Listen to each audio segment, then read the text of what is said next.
recommend to technology executives as the KPIs to bring to the board meetings? What do you recommend as the main KPIs that should be delivered and measured regularly and shared?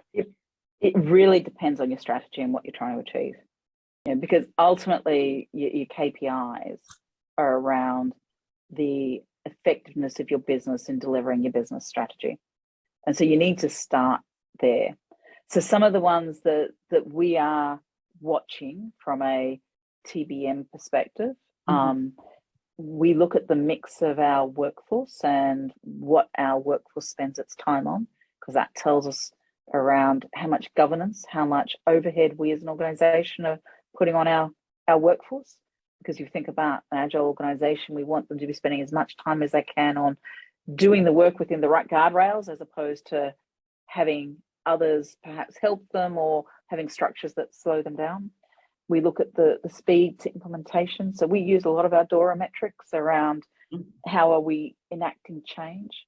When we look at cost, we think about the end-to-end cost of providing a service, and are we doing that in the most cost-effective way? We look at what we've got that's end of life, and are we thinking in the right ways around the currencies of our estates? We will bring very few direct technology cost metrics because they are an enabler of a business strategy. We look at the architectural metrics and those sorts of things as well.